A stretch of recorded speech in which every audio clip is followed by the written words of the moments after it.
Hey, welcome to a new video.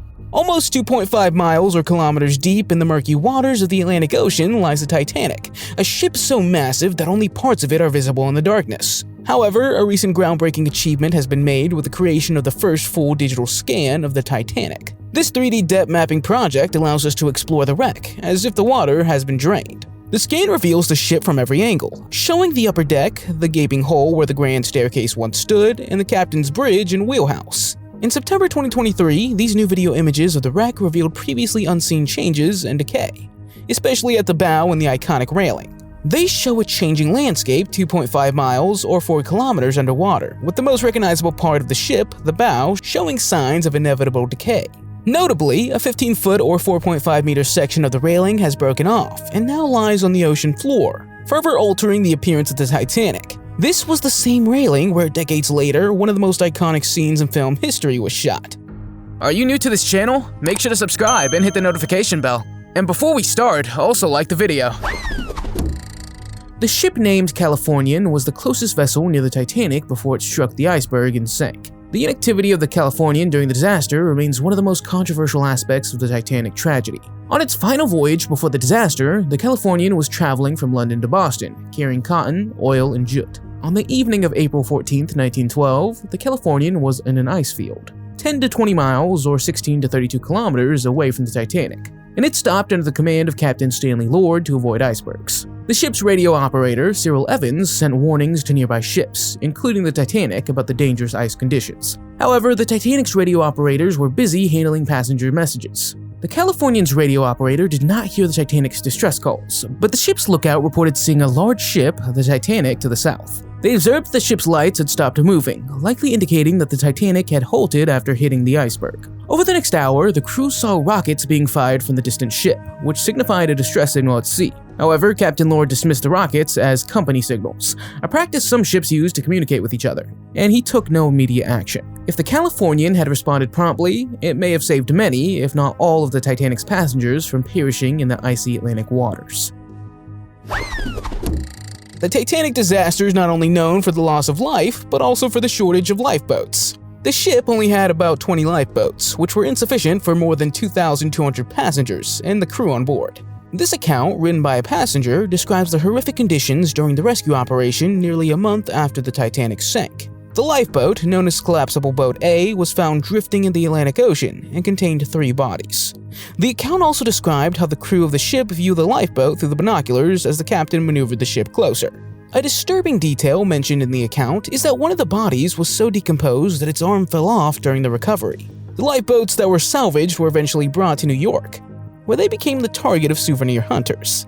Sadly, the identity of the passenger who wrote the description remains unknown. A persistent conspiracy theory suggests that J.P. Morgan, the powerful American financier, orchestrated the sinking of the RMS Titanic. It's alleged that he did this to eliminate rivals who opposed his financial interests, particularly regarding the establishment of the Federal Reserve. According to this theory, Morgan ensured that certain influential men who were against central banking boarded the Titanic, knowing that the ship would meet a tragic fate.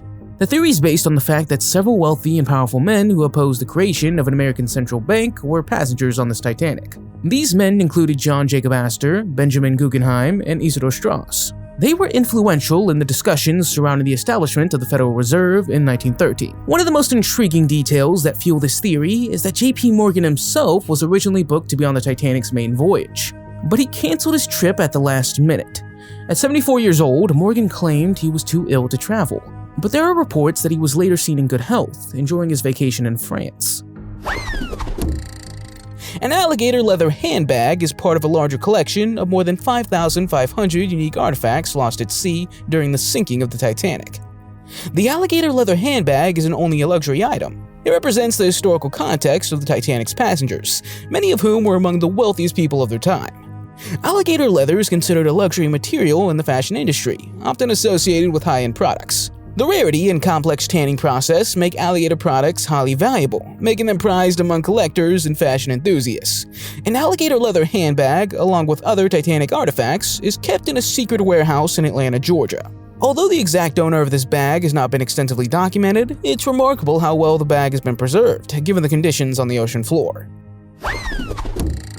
The story of the 8 Chinese passengers who boarded the Titanic has long been a lesser-known chapter in the ship's history. These men were part of a larger group of Chinese migrant workers traveling from Great Britain to the United States in search of employment. On April 10, 1912, they boarded the Titanic in Southampton, England, traveling in third class and sharing a single ticket. The ticket number was 1601, which was common for workers to save costs. Their ultimate destination was New York City, where they hoped to work in the shipbuilding industry. Of the 8 Chinese passengers, 6 survived the sinking, a remarkable survival rate compared to the overall survival rate for male passengers. However, their survival stories were met with suspicion and prejudice. The survivors were rescued by Lifeboat 14 in the Carpathia. One of the most notable survivors was Feng Lang, who was found clinging to a piece of wreckage, one of the inspirations for Jack's survival in the film Titanic. Unlike other men who were accused of cowardice for boarding lifeboats, Feng Lang was found rowing, helping others to be saved. Instead of being welcomed, they were deported within 24 hours under the Chinese Exclusion Act of 1882, which prohibited Chinese workers from entering the country. Melvina Dean, born on February 2, 1912, was the last survivor of the Titanic disaster and the youngest passenger on board, being only 9 weeks old at the time of the voyage. She was traveling with her parents, Bertram and Georgietta, and her older brother, Bertram Jr., while they emigrated to Wichita, Kansas, where her father hoped to open a tobacco shop. Her father was one of the more than 1,500 passengers who perished in the disaster. Melvina, her mother, and her brother were placed in Lifeboat 10 and were among the first third-class passengers to escape the sinking ship. They were rescued by the RMS Carpathia and later returned to England aboard the RMS Adriatic. Melvina had no memories of the disaster itself, as she was still a baby at the time, but she learned about the events from her mother when she was 8 years old. In her later years, she gained public attention when the wreck of the Titanic was discovered, and she began sharing her story with the world. The iceberg that the RMS Titanic struck on April 14, 1912 remains one of the most famous icebergs in history. Survivors describe the iceberg as towering and jagged, with an estimated height of 49 to 98 feet, or 15 to 30 meters above the waterline. Frederick Fleet, the lookout who first spotted the iceberg, described it as something white, a little higher than the ship's bow. Other survivors recalled streaks of red paint on the iceberg after the collision, indicating that the ship scraped along it. The iceberg likely originated from the west coast of Greenland, where glaciers calve large pieces of ice into the North Atlantic Ocean. It's believed to have broken off from a glacier around 1910 or 1911, and was driven southward by the Labrador Current. The iceberg probably weighed about 1.5 million tons, with approximately 85 to 90% of its mass submerged underwater. After the collision, the iceberg likely drifted further south, and would have melted within a few months due to the warmer waters of the North Atlantic Ocean. The Titanic was renowned for its luxury, serving a lavish final meal to its first-class passengers just hours before the ship struck an iceberg and sank. First-class passengers enjoyed a 10-course meal that included oysters, grilled lamb chops, curry chicken, baked fish, roast turkey, and plum pudding for dessert. Menus found in the wreck of the Titanic are highly sought after by collectors. While the first-class dinner was extravagant, the second and third-class menus were simpler but still extensive. Second-class passengers were served meals comparable to those in many regional hotels, while third-class passengers received nutritious meals. The meals in third class often consisted of basic foods that kept everyone satisfied. A first-class lunch menu from the Titanic's final day was auctioned in 2015 for $88,000. The fascination with Titanic menus continues, and several restaurants offer recreations of the final meal to commemorate the tragedy.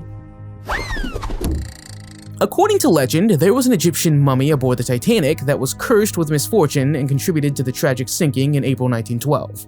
The story claims that the mummy, known as the Cursed Mummy, had a long history of bringing bad luck and disaster to those who possessed it. The mummy was said to belong to a priestess of the god Amun-Ra, who was discovered in Thebes, modern-day Luxor, Egypt, at the end of the 19th century. The artifact was reportedly cursed, causing tragedy wherever it went. The mummy was allegedly shipped as cargo on the Titanic, en route to a museum in New York. Notably, William Stead, a British journalist who perished in the Titanic sinking, had previously written stories about cursed Egyptian artifacts. After his death, people linked his interest in Egyptian curses to the Titanic disaster. It was even mentioned in James Cameron's 1997 film, The Titanic, where a passenger says there's a mummy aboard. The ship's bell of the Titanic, specifically the one located in the crow's nest, played a crucial role in the ship's operations. It was used to issue warnings and keep time. On the fateful night of April 14, 1912, lookout Frederick Fleet rang the bell 3 times to alert the bridge to an iceberg directly in the ship's path. This was a critical moment that led to the disaster. The bell was recovered during expeditions to the Titanic wreck site, beginning in 1987, shortly after the ship was discovered. It's one of the most recognizable artifacts and is part of the 5,500 artifacts salvaged from the wreck site. The crow's nest bell is currently housed in a collection of Titanic artifacts, although the precise location of its display may vary. Violet Jessup was a British-Argentine stewardess and a nurse, best known for surviving 3 of the most infamous maritime disasters in history: the Titanic, the RMS Titanic, the RMS Olympic, and the HMHS Britannic. The RMS Olympic was a luxury liner, the largest civilian ship of its time, and a sister ship to the Titanic. On September 20th, 1911, while Violet was working as a stewardess, the Olympic collided with a British warship, the HMS Hawke, off the coast of the Isle of Wight. On September 20th, 1911, while Violet was working as a stewardess, the Olympic collided with a British warship, the HMS Hawke, off the coast of the Isle of Wight. Despite significant damage, the ship managed to return to a port without sinking, and Violet survived unharmed. However, Violet's most famous ordeal occurred during the Titanic disaster.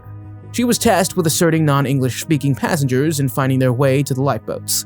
Later, she recounted how a crew member handed her a baby as she boarded the lifeboat 16. During World War I, she served as a nurse for the British Red Cross aboard the HMHS Britannic, the third sister ship of the Titanic and Olympic. The Britannic had been converted into a hospital ship and was sailing in the Aegean Sea on November 21, 1916, when it struck a German naval mine and began sinking rapidly. As the Britannic went down, Violet jumped overboard to escape the ship. However, she was pulled underwater by the ship's propellers, but managed to survive by pressing her head against the ship's keel. Ghosts of the Abyss is a 2003 documentary directed by James Cameron, famous for his work on the blockbuster film Titanic from 1997. This documentary serves as a follow-up to the film and explores the wreck of the Titanic. The documentary follows an expedition in August and September 2001, where Cameron, along with a team of historians and maritime experts, visited the Titanic's final resting place. They used Russian submersibles, MR-1 and MR-2, to conduct 12 dives, capturing video footage of the wreck. The film utilizes 3D technology to provide a detailed view of the Titanic's interior and exterior, including CGI renderings of the ship in its original condition. Ghosts of the Abyss is not only a visual exploration, it also sheds light on the human stories connected to the Titanic disaster. No one knows exactly where Captain Edward Smith was just moments before the Titanic struck the iceberg that sealed its fate. Witnesses reported seeing him on the bridge shortly after the collision, questioning what the ship had hit. Although Captain Smith had ordered the lifeboats to be prepared, it wasn't until Second Officer Charles Lightoller reminded him that women and children should begin boarding that the evacuation protocol was emphasized. Smith made regular rounds to check on the wireless operators as they feverishly sent distress signals to nearby ships. At 2 a.m., with the ship's fate sealed, Smith released the operators from their duties, urging them to save themselves. His body was never recovered, and his final moments remained shrouded in mystery. With numerous conflicting accounts, some claimed he went overboard holding a baby, while others believed he went down with the ship, fulfilling the traditional duty of a captain. Another version suggests he tried to cling to a lifeboat but lost his grip and succumbed to the icy waters. Even stranger are the persistent rumors that Smith did not die, but instead retreated to Ohio. The bowler hat is a notable artifact recovered from the wreck of the Titanic. This particular hat is significant, not only due to its historical context, but also because of the relatively good condition in which it was found, despite the harsh underwater conditions. The bowler hat, also known as a derby, was a fashionable accessory for men in the early 20th century. It was created in 1849 by the Bowler brothers, and it became popular across various social classes, especially in Britain and the United States. The hat was discovered during one of the many expeditions to the Titanic site, which began in 1987. In 2010, images of the bowler hat were shared online, showing its remarkable preservation despite the challenging recovery circumstances. It's believed that the hat belonged to a first-class passenger, Henry S. Darper, and was found in cabin D33. The mystery of the gymnasium on the Titanic refers to the ship's gymnasium, a remarkable luxury for an ocean liner in the early 20th century. The survival of fitness instructor Thomas Macaulay and the unusual activities in the gymnasium on the night of the sinking had piqued curiosity. At the same time, there are conflicting accounts from survivors about the use of exercise equipment during the Titanic's final hours. The Titanic's gymnasium was located on the boat deck near the first-class entrance and was an ultra-modern facility for its time. It featured a mechanical horse and camel for rowing exercises, rowing machines for cardiovascular training, and a bicycle machine. Some survivors reported seeing passengers in the gymnasium during the sinking, including women riding the mechanical horse and men cycling on the bicycle machine. A famous testimony comes from Colonel Archibald Gracie, a prominent first-class passenger who survived. He claimed to have seen people using the rowing machines to prepare for the ordeal of being in the water. This has led to theories that some passengers remained in the gymnasium as a form of denial, or to keep warm while the ship was sinking. The Titanic appeared to have 4 funnels, but the 4th, located at the rear, is often referred to as a fake funnel. This term comes from the fact that the 4th funnel was not used to vent smoke from the ship's boilers, like the other 3 funnels. Instead, it functioned as a ventilation system for the kitchen and other machinery, including exhaust from auxiliary boilers. While the 4th funnel wasn't entirely fake, it was primarily designed for aesthetic purposes and to enhance the ship's appearance. Adding this funnel was a marketing strategy to make the Titanic look more powerful and symmetrical, similar to other passenger ships of the era. During the Titanic's sinking on April 15, 1912, all 4 funnels collapsed. When the ship reached an angle of 9 to 13 degrees, the first funnel fell, contributing to the chaos and destruction as the ship broke apart. In the years following the disaster, various expeditions have explored the wreck, recovering parts of the funnels from the expansive debris field. Masabumi Hosono was the only Japanese passenger to survive the sinking of the RMS Titanic. His survival caused controversy in Japan, where he was labeled a coward for saving himself instead of adhering to the Bushido Code, which placed honor above life. In 1912, he traveled to Russia for work and then decided to return to Japan via Europe. This journey led him to board the Titanic in Southampton, England, as a second-class passenger. Initially, Masabumi accepted his fate, knowing that men were not permitted on lifeboats. Later, he recounted that he secretly watched other men climb into lifeboats, and when an officer called for more passengers to fill Lifeboat 10, he seized the opportunity to board. After arriving in New York, he wrote a letter to his wife explaining how he survived and the trauma he had experienced. Japanese newspapers vilified him as immoral, and as a result of the scandal, he lost his job at the Ministry of Transport. The Titanic shera refers to a decorative bronze figure that was part of the ship's grand staircase, symbolizing the elegance of the Edwardian era. It was designed to hold a lamp, contributing to the opulent atmosphere of the Titanic's interior. The shera was discovered during underwater explorations of the Titanic wreck and was recovered by Paul Henry in 1987, 2 years after the wreck was located. There are 2 main types of cherubs associated with the Titanic, one from the aft staircase holding a lamp in its right hand, and one from the grand staircase holding a lamp in its left hand. In recent years, the Titanic cherub has been displayed in exhibitions such as Titanic, the Artifact Exhibition. Such as Titanic, the Artifact Exhibition at the Luxor Hotel and Casino in Las Vegas. Due to its iconic status, there have been numerous replicas made, with some craftsmen focusing on recreating life-size versions of the original cherub. Although the Titanic was touted as a marvel of modern engineering, it did not have enough lifeboats to accommodate all passengers and crew aboard. The Titanic had 20 lifeboats, far fewer than needed to evacuate all 2,224 passengers and crew members. Shipbuilders in the White Star Line assumed that lifeboats would only be necessary to transport passengers to rescue ships in the unlikely event of an accident. The White Star Line also believed that having too many lifeboats would overcrowd the deck and detract from the ship's luxurious appearance. The Titanic's original design allowed for up to 64 lifeboats, which would have been sufficient to save everyone on board.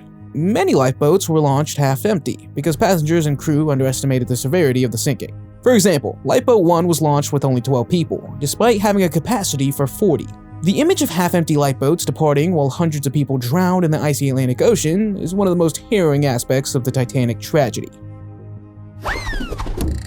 Wallace Henry Hartler was an English violinist and the leader of the band that played aboard the RMS Titanic during its doomed maiden voyage. He led an 8-member orchestra that played music to calm the passengers as the ship sank after striking an iceberg. Hardly in all but 4 of the band members had perished in the disaster, but his actions are remembered as a powerful symbolism of heroism at sea. Hardly in all but 1 of the band members perished in the disaster, but his actions are remembered as a powerful symbol of heroism at sea. His violin is an iconic artifact closely tied to the Titanic disaster. It was a gift from his fiancée, Maria Robinson, and was made in Germany in 1910. Hartley's violin was found with his body, wrapped in a case marked with his initials. The violin became famous for the last song that Hartley and his orchestra played, "Nearer My God to Thee," a symbol of the final moments of the Titanic. In 2005, the instrument was restored and authenticated with tests confirming the presence of salt deposits, directly linking the artifact to the disaster. During an auction in 2013, the violin was sold for $1.7 million, making it the most expensive Titanic artifact ever sold. When the RMS Titanic sank, one of the most emotional stories was that the musicians reportedly continued to play as the ship was sinking. The Titanic's band consisted of 8 musicians, led by Wallace Hartley. The musicians were expected to play for passengers during meals, tea parties, and other social gatherings. The exact details of what the band played during the sinking of the Titanic remains a subject of debate. Technically, the musicians were considered second-class passengers, not part of the Titanic's crew. Because they were deemed non-essential personnel, they did not receive priority for the lifeboats. Survivors recalled hearing hymns and ragtime music as the lifeboats were being lowered. Wallace Hartley's body was recovered with his violin case still attached to him. The story of a watch belonging to a Titanic victim is both poignant and fascinating. One of the notable artifacts is the pocket watch of Sana Cantor, a 34-year-old passenger who boarded the Titanic with his wife Miriam in 1912. They were traveling from Russia to America to start a new life, with plans to study medicine and dentistry. His pocket watch was recovered from the wreck of the Titanic and has become a symbol of the tragedy.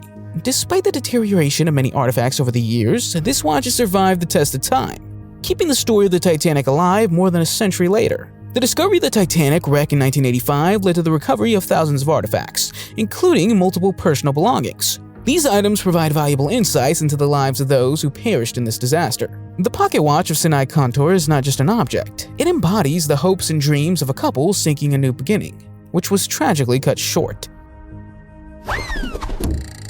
A fire in coal bunker number 6, a storage area for coal, used to fuel the ship's boilers.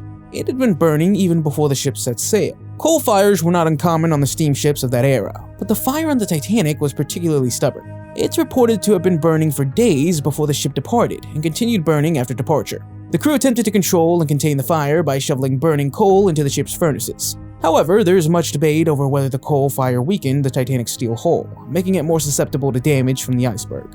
It may have even made the ship more maneuverable, making it harder to avoid the iceberg. Investigations have suggested that the steel plates on the starboard side, where the iceberg struck the ship, might have been compromised by the extreme heat of the fire, making the ship less resilient to the collision. Some historians believe that the White Star Line, the company that owned the Titanic, may have downplayed the severity of the fire. There's theories that the company allowed the ship to depart despite the fire, because they didn't want to delay the maiden voyage, which was seen as a prestigious event.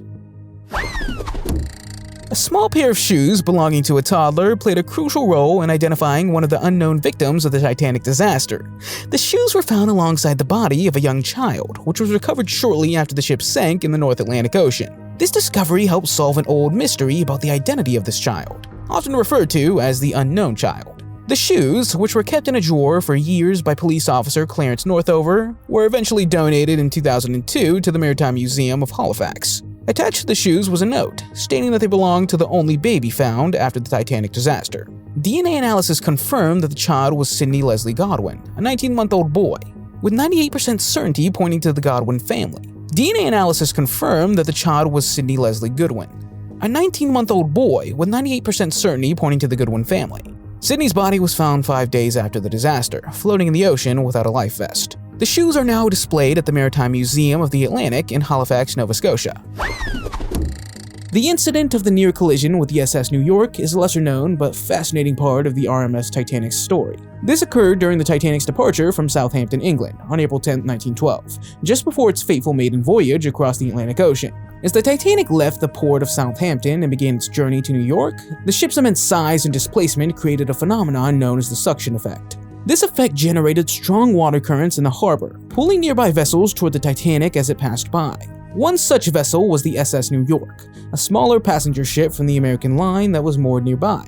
The powerful suction from the Titanic's displacement caused the moorings of the SS New York to snap, causing the ship to drift uncontrollably toward the Titanic. Captain Edward J. Smith ordered the Titanic's engines to reverse, while the tugboats, Vulcan and Neptune, quickly sprang into action to secure the SS New York and pull it away in time. The two ships came close to each other, but thanks to the tugboat's intervention, a collision was avoided, which is seen as a symbolic omen of the disaster that was to follow. Samuel Ernest Hemming was a lamp trimmer aboard the RMS Titanic, born on December 24, 1868, in England. He married Elizabeth Emily Browning in 1903, and they had 3 children: Ernest Harry, Jessie Dorothy, and Thomas Robert. Samuel worked for the White Star Line and had previously served on various ships, and joined the Titanic on April 6, 1912. As a lamp trimmer, he was responsible for maintaining the lighting on the ship, ensuring all lamps were working correctly. He was one of the first crew members to realize that the Titanic was sinking after it struck an iceberg. Samuel reported to First Officer Murdoch that all the navigation lights were burning and was ordered to close the bow scuttle to minimize visibility near the ice. He survived the disaster and was rescued in a lifeboat, later testifying during an American inquiry into the events. After the tragedy, he returned to his family in Southampton and lived until April 12, 1928, when he passed away at the age of 59. A notable artifact associated with Samuel is a set of keys he carried during his time on the Titanic. These keys, used to access the ship's lamps, were sold at a 2016 Christie auction. These keys, used to access the ship's lamps, were sold at a 2016 auction in London for approximately $26,400, far exceeding their estimated value. The keys attached to a brass tag inscribed with Titanic on one side and lamps on the other side. Cyril Evans, the wireless operator of the SS Californian, the closest ship to the Titanic, is often criticized for not responding to the Titanic's distress signals. He's been historically condemned for reportedly falling asleep just minutes before the Titanic struck the iceberg. If he had remained at his post, hundreds of lives might have been saved. Instead, the Californian remained silent, only a few miles or kilometers away from the Titanic, while the SS Carpathia traveled over 62 miles or 100 kilometers to provide assistance. Others argue that even if Cyril had received the Titanic's distress call, the Californian would have arrived too late. It's also speculated that Cyril attempted to send an ice warning to the Titanic that night. However, the Titanic's wireless operator, Jack Phillips, allegedly told him to shut up because he was interrupting another message. A fur coat worn by a Titanic survivor was discovered 105 years later and sold for $192,000. Mabel Bennett, a stewardess from Elling near Tolton in Hampshire, worked on the Titanic alongside her brother-in-law, Alfred Crawford, and her nephew. After the ship struck an iceberg on the night of April 14, 1912, Mabel was one of the 34 passengers and crew members who boarded the Lifeboat No. 5. While her brother-in-law survived, her nephew tragically died at the age of 19, and his body was never identified. As the Titanic sank, Mabel grabbed the coat from her cabin before climbing into the lifeboat. In a state of shock and dressed only in her nightgown, she wrapped herself in the coat to stay warm. 2 weeks later, she was photographed wearing the coat aboard the SS Lapland, the ship that took Titanic survivors back to England. The full-length brown coat made of lambskin designed to resemble expensive beaver fur remained in remarkably good condition. Mabel, who was 33 years old at the time, kept the coat for over 50 years before passing it down to her grandniece, as it had become too heavy for her to wear. David Blair was a British merchant officer who inadvertently played a role in the Titanic disaster due to an incident involving missing binoculars. As the second officer on board during the ship's maiden voyage in April 1912, his absence is seen as a factor that contributed to the Titanic's fate. However, just before the voyage, Captain Edward Smith reshuffled the crew, promoting Charles Lightoller to the second officer and appointing Henry Tingle Wilde as chief officer. As a result, David Blair was removed from the crew list and did not sail on the Titanic. Disappointed by the sudden change, David left the ship in Southampton on April 9, 1912, before it departed for New York. When David disembarked, he inadvertently took a key to a locker that contained the binoculars intended for the lookout crew. The lack of binoculars is often cited as a significant factor in the Titanic's sinking, as lookouts had difficulty spotting icebergs without them. Frederick Fleet, one of the lookouts, later testified that having binoculars could have helped them spot the iceberg earlier.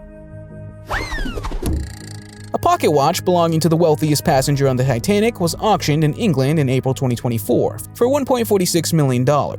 Setting a new record for items related to this disaster. The pocket watch, a 14-karat gold Waltham watch engraved with the initials JJA, was won by an American buyer after fierce bidding, far surpassing the estimated sale price of $150,000. This watch was found days after the disaster on the body of John Jacob Astor. In addition to the watch, Astor was found with a diamond ring, gold and diamond cufflinks, 225 pounds in British banknotes, and $2,440 in US dollars.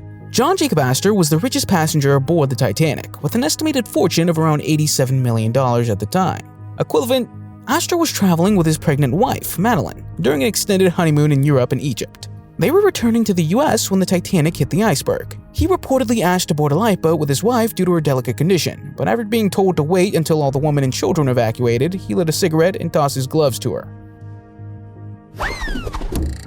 Did you know that there's a theory that the Titanic was not actually the Titanic? Instead, it's suggested that the RMS Britannic was switched with the Titanic through a deliberate plot to sink the ship. This theory proposes that the sinking of the Titanic was staged or fabricated to allow the owners to collect a large insurance payout. The Titanic and Britannic are nearly identical, and some believe that the Britannic was swapped with the Titanic on the night of its infamous voyage. As the most famous of the three Olympic-class ships, the RMS Titanic was built by White Star Line, along with the RMS Britannic and the RMS Olympic. The only major difference were the Titanic's greater luxury amenities and the Britannic's reinforced hull, which was intended for military service. Another element of the theory is the idea that the White Star Line would have benefited from an insurance payout if the Titanic were to be lost at sea. The Titanic was built using a series of overlapping steel plates, a characteristic of shipbuilding techniques in the early 20th century. Each plate was approximately 30 feet long and 6 feet wide, with a thickness of about 1 inch, in the middle of the ship. The thickness varied and was thinner at the bow than stern, while the plates were about 0.6 inches thick. The plates were fastened together using over 3 million rivets, most of which were made of wrought iron and varied in size, with some having a diameter of up to 1.2 inches. The riveting process included hydraulic methods, especially for the plates along the ship's sides, where access was easier. One of the most notable discoveries was a large piece of the Titanic's hull, known as the Big Piece. This 15-ton section was recovered in 1998, and is the largest artifact ever salvaged from the wreck. It contains rivets and portholes. And is currently exhibited in Las Vegas. Father Francis Brown was an Irish Catholic priest and photographer who became famous for taking a series of photographs aboard the RMS Titanic during its maiden voyage. Brown was on board the Titanic for the first part of the journey from Southampton to Queenstown, Ireland, and was fortunate enough to take several photos before disembarking. Father Brown was an avid photographer and had received a camera from his uncle, which he used to document his travels. On board the Titanic, he took several remarkable photographs, including images of the ship's interior, the deck, and various passengers. Despite advice from a family member to leave the ship, Father Brown disembarked in Queenstown just before the Titanic continued its fateful journey to New York.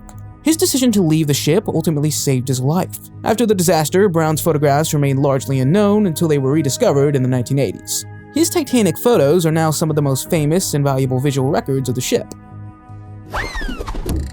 A photo from 2004, released in 2012 to mark the 100th anniversary of the Titanic disaster, shows a coat and boots lying in the mud at the iconic wreck site. This release coincided with an emotional memorial service held by passengers aboard a cruise ship, retracing the Titanic's route. The arrangement of the items in the photo suggests they were not simply shoes that fell neatly out of a bag and happened to land beside each other.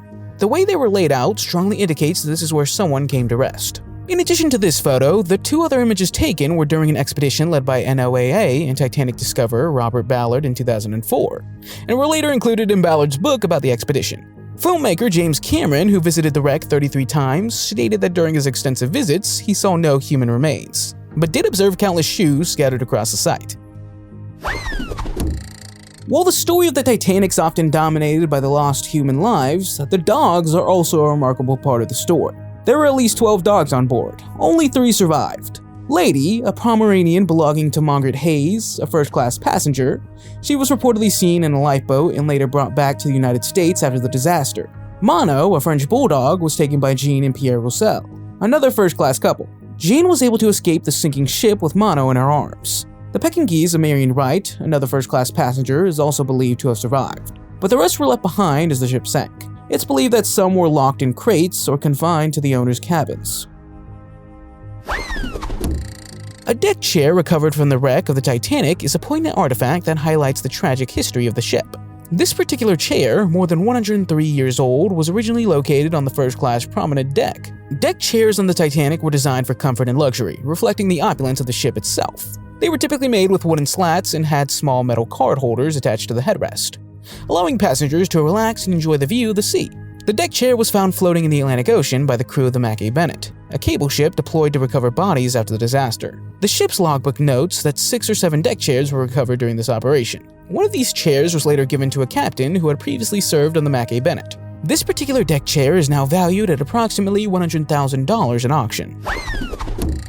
The Goodwin family is one of the most tragic stories of the Titanic. The family consisted of Benjamin Goodwin, the father, his wife Sylvia, and their 5 children: Frederick, Harold, Benjamin Jr., Eleanor, and Sidney.